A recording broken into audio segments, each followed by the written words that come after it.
Bonjour et bienvenue dans la quotidienne condensée des numériques. C'est le grand retour après quelques jours de pause et vous allez voir, on est bien chargé aujourd'hui puisqu'il va y avoir beaucoup de conférences, pas mal de nouvelles annonces, beaucoup de débats autour de Facebook, méga surprise, et plein de tests. Du coup, on vous fait tout ça en une seule prise et on commence avec les conférences. Apple vient d'annoncer pour lundi prochain, le 10 octobre, la conférence peut-être que tout le monde attend, celle des MacBook Pro M1X. On espère évidemment. Le trailer ne laisse pas en apercevoir beaucoup de choses, à part peut-être beaucoup de vitesse. On verra. Tout porte à croire que les super ordinateurs portables d'Apple que l'on attend depuis maintenant bientôt 9 mois seront officialisés lundi. Ils ne seront pas les seuls puisque Samsung, c'est un peu une habitude chez eux, a emboîté le pas à Apple et Samsung fera une annonce mercredi 20 octobre. Ce sera le Unpacked Part 2 pour eux. Peut-être des tablettes, peut-être le Galaxy S21 FE dont je vous reparle dans quelques secondes.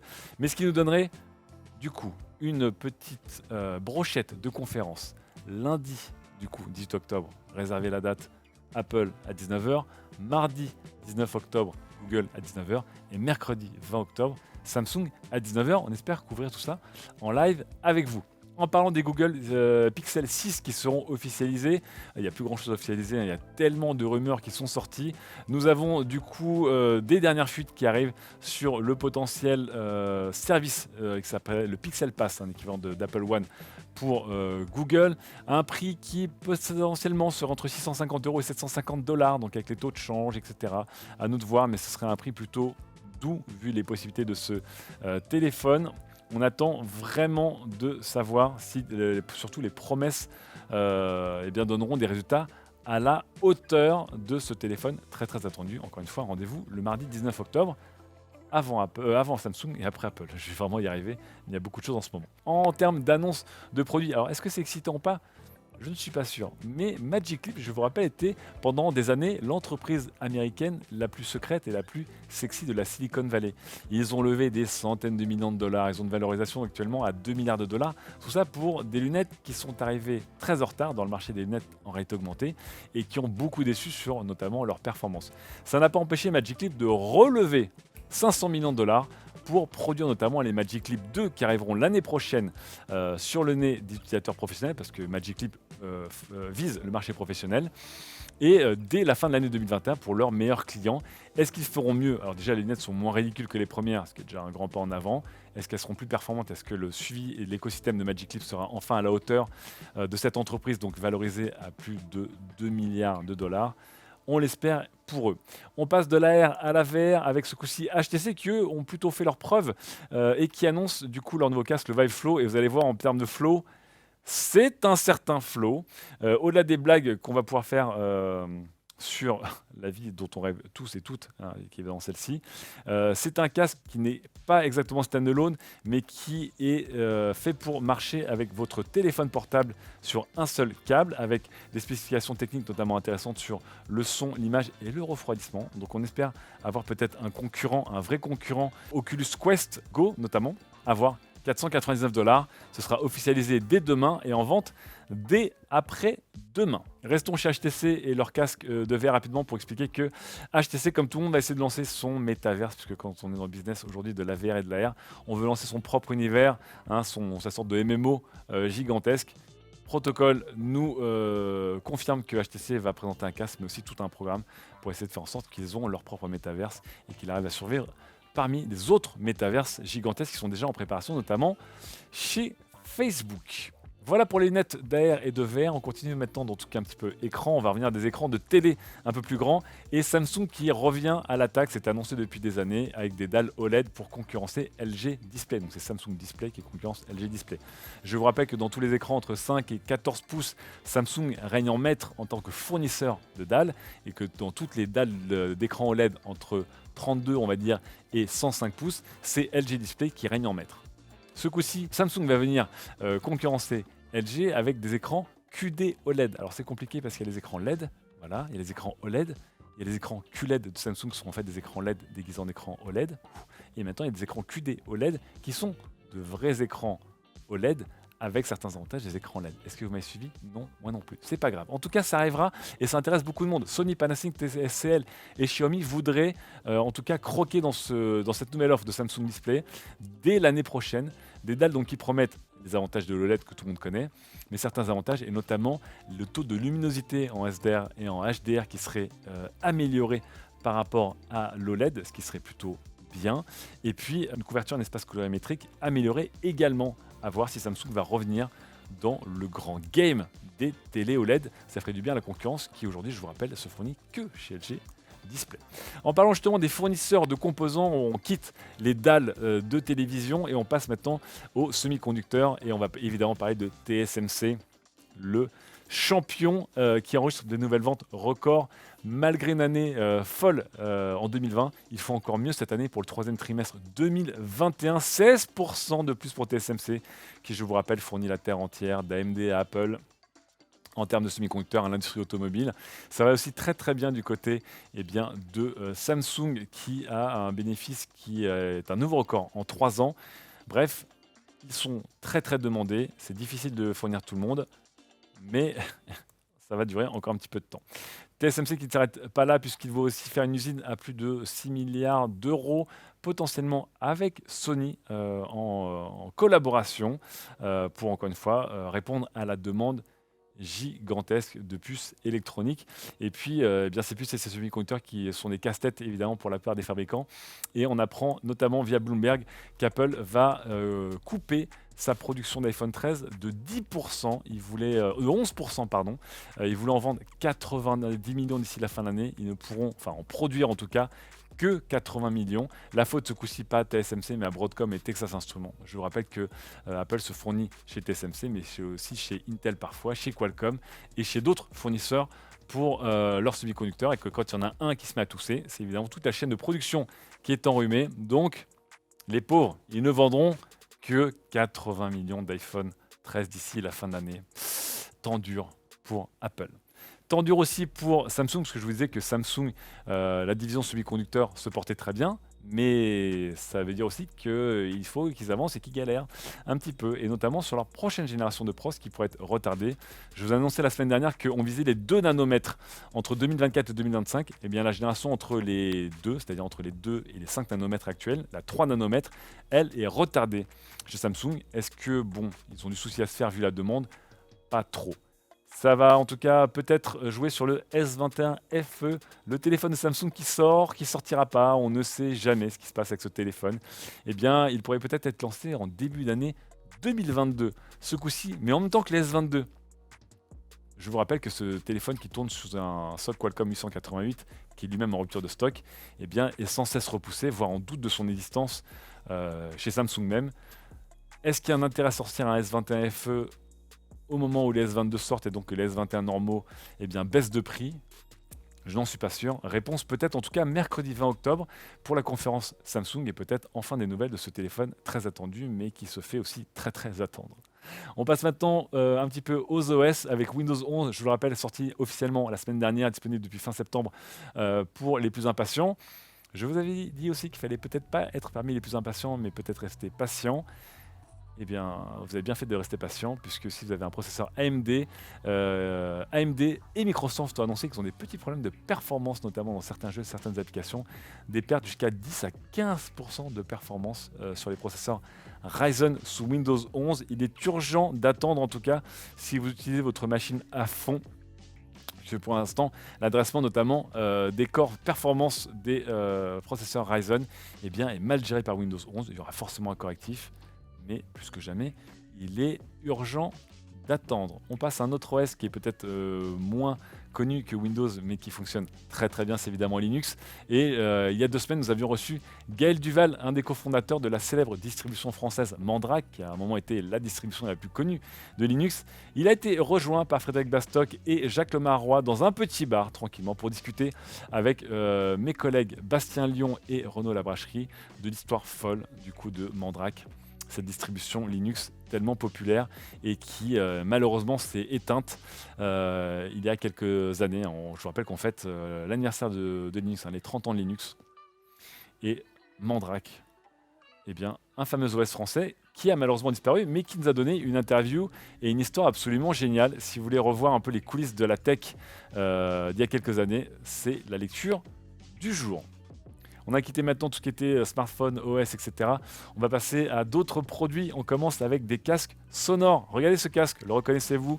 Si vous avez déjà été dans un studio d'enregistrement, si vous avez déjà été dans un studio télé, si vous avez déjà vu certains streamers, certaines streameuses, ou des caméramans ou des camérawomen, vous connaissez ce casque. C'est le Beyerdynamic, le DT770 Pro, qui est un casque tellement connu, né dans les années 80, un peu comme Linux, hein, même plus vieux que Linux d'ailleurs. Beyerdynamic va enfin mettre à jour ces casques avec notamment un DT700 et un DT900 Pro X qui auront notamment des nouvelles structures au niveau des petits haut-parleurs. On va voir aussi s'ils sont toujours aussi fiables, si on peut toujours accéder aussi facilement aux pièces détachées pour les réparer et pour les modifier, puisque pour les professionnels c'est très très important. On a très très hâte de tester ces nouveaux modèles. Autre nouveau modèle d'un produit très connu, c'est un vélo ce coup-ci, et c'est VanMoof qui annonce le V tout simplement. Après avoir montré ses S3, X3, ces vélos assistance électrique pour la ville, en voici un beaucoup plus costaud puisqu'il a non pas un mais deux moteurs et qu'il a aussi des suspensions et qu'il possède aussi une vitesse de pointe potentielle de 50 km/h, 45 km/h selon la loi française. C'est un vélo qui vaudra aussi beaucoup plus cher puisqu'on passe de 2000 et quelques euros à 3500 euros pour ce modèle V de chez VanMoof avec un design toujours aussi, vous le voyez, VanMoofesque, c'est-à-dire spécial. Moi, perso, j'aime beaucoup. On a hâte de l'avoir entre les mains et le PDG de VanMoof qui explique que pour lui, toujours plus, les vélos électriques vont devenir les engins numéro 1 dans les villes devant les scooters et les voitures. Et donc, il y a une demande toujours plus riche pour des petits vélos assistance électrique comme des gros vélos costauds, comme ce VanMoof qui va venir attaquer notamment Moustache, Canyon et autres vendeurs de vélos électriques très très très puissants. En parlant de véhicules électriques justement, les voitures qui se font booter hors des villes, est-ce qu'ils vont se faire booter hors de la Norvège? C'est la question que se pose mon collègue et voisin de bureau Eric Fontaine, puisqu'il apprend que la Norvège voudrait taxer de 25% supplémentaires tous les véhicules qui dépassent les 60 000 euros et ces véhicules qui soient thermiques ou électriques.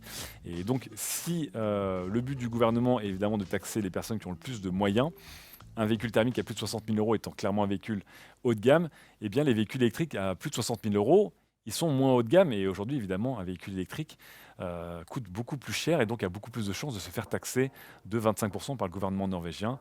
Eric qui nous rappelle quand même que 77% des immatriculations en septembre 2021 en Norvège sont des véhicules électriques, donc c'est gigantesque. Est-ce que ça pourrait être une manne financière gigantesque pour ce pays ou alors un coup de poignard dans la montée en flèche des véhicules propres? Seul le futur nous le dira, mais Eric est plutôt négatif sur cette mesure. Voilà en tout cas. On quitte le gouvernement norvégien pour passer au Parlement européen et on va parler évidemment de l'affaire Facebook, les Facebook Files qui ont été mises à jour par Frances Haugen, je vous rappelle, une ancienne employée de Facebook qui est devenue lanceuse d'alerte. Après avoir été écoutée par tous les sénateurs et sénatrices américaines et après avoir mis un beau dawa chez Facebook et avoir mis à jour beaucoup de pratiques en interne et beaucoup de dirty secrets, comme il dirait, eh bien, elle va être entendue notamment par le Parlement européen qui l'a officiellement et formellement invitée pour une audition et pour expliquer plus en détail comment fonctionne Facebook à l'intérieur, pardon, et surtout, est-ce que Facebook a des spécificités sur son approche sur le marché européen?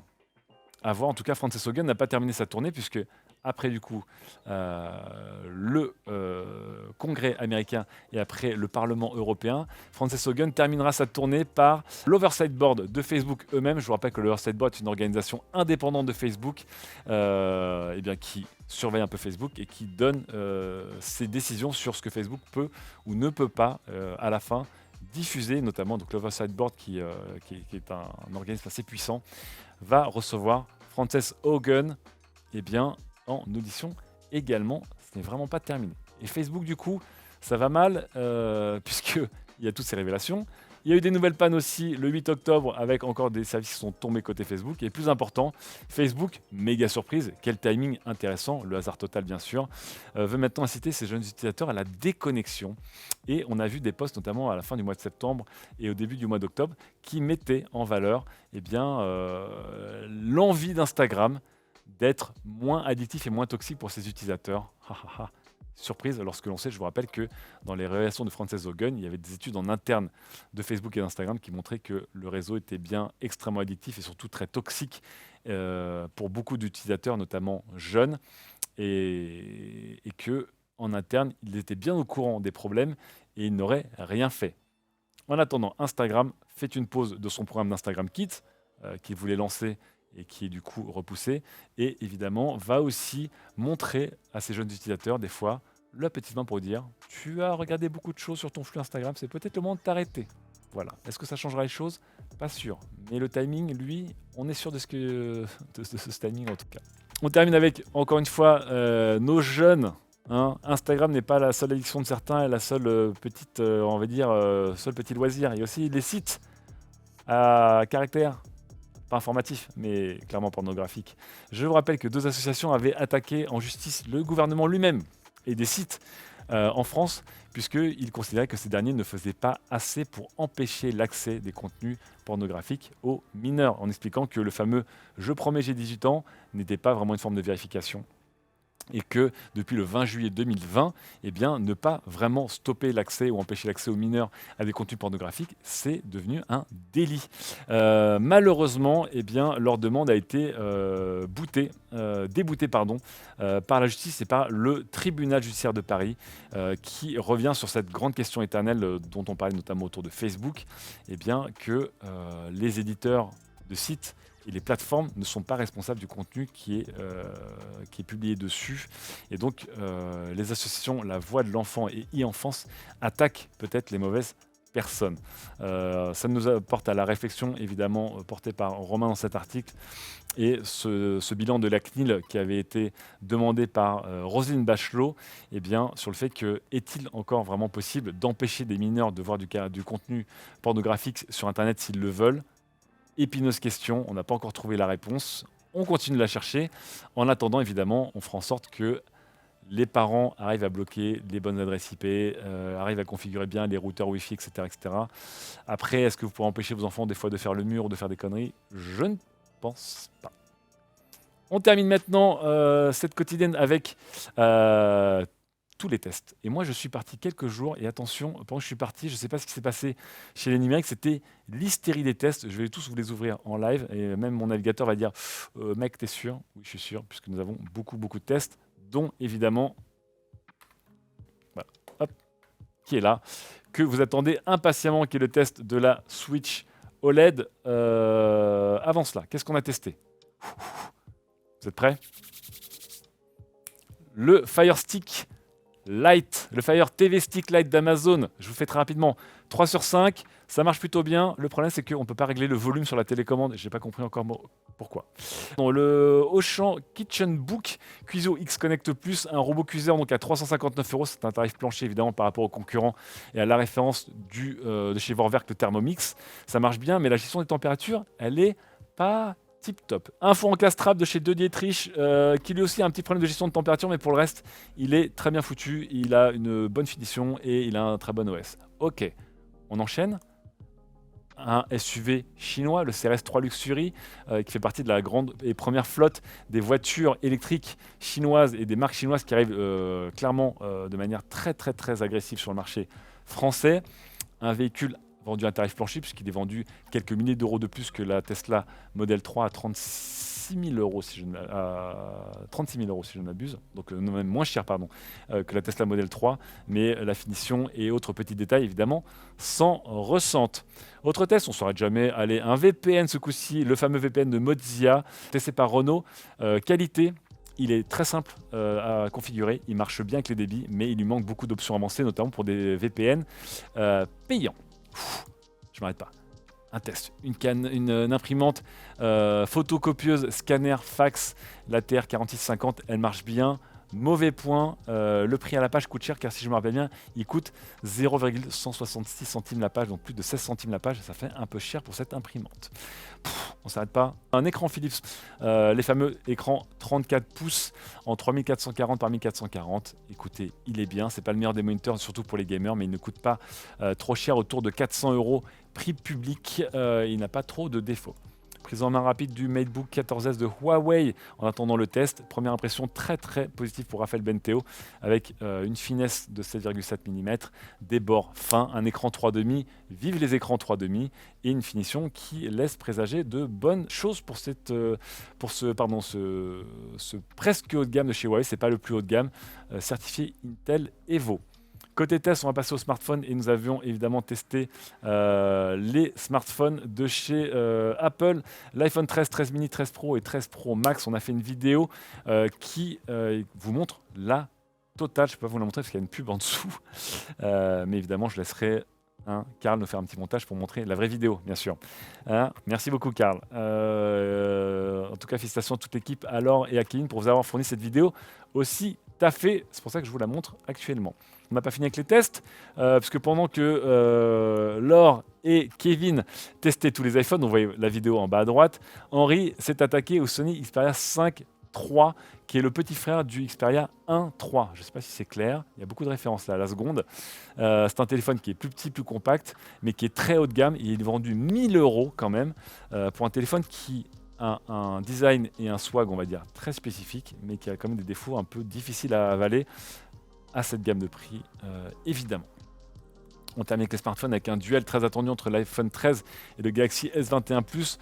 Pour Laure Renoir, c'est le S21 Plus qui l'emporte, notamment grâce à son volet photo plus complet que chez le voisin. Ensuite, ça se tire la bourre des deux côtés.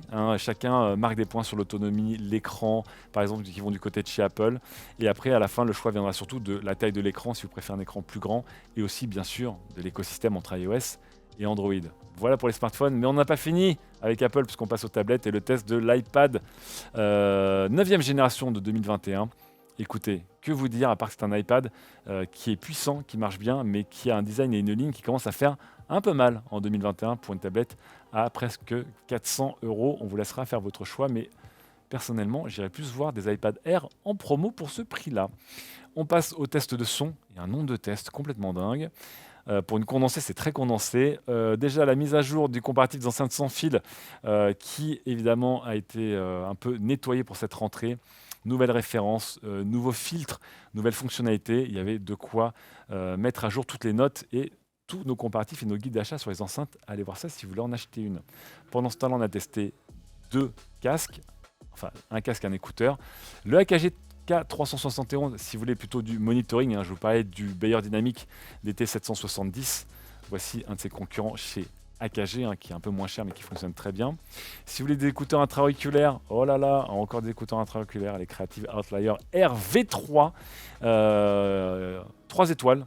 Autant vous dire que c'est correct, mais que à 80 €, entre 80 et 100 €, on peut trouver beaucoup de concurrents peut-être mieux équipés que ces Creative. Et on terminera avec les 2 tests gaming. Un sur lequel je vais être très rapide, le HyperX ChargePlay Duo. En gros, vous mettez une batterie et un connecteur sur votre manette d'Xbox et ensuite vous n'avez qu'à la poser pour en charger 2 à la fois. Pas grand chose d'autre à dire, ça fonctionne bien, voilà. Et évidemment le test qu'on attendait tous et toutes, la Switch OLED, qui est arrivée à la rédac, je vous rappelle, vendredi dernier, un petit peu en retard, mais Florian Agès, mon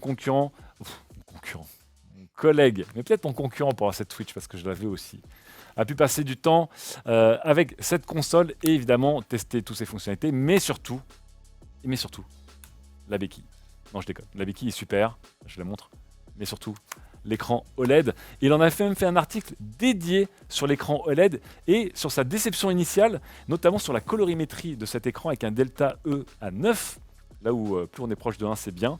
On s'est rendu compte qu'en fait, il y avait un réglage standard de la colorimétrie à chercher dans les options avancées qu'il vous faut absolument activer si vous ne voulez pas que vos verts et vos rouges deviennent sursaturés et rendent vos jeux vraiment un peu dégueulasses, ce qui serait un comble pour une console dont l'intérêt principal est un écran meilleur.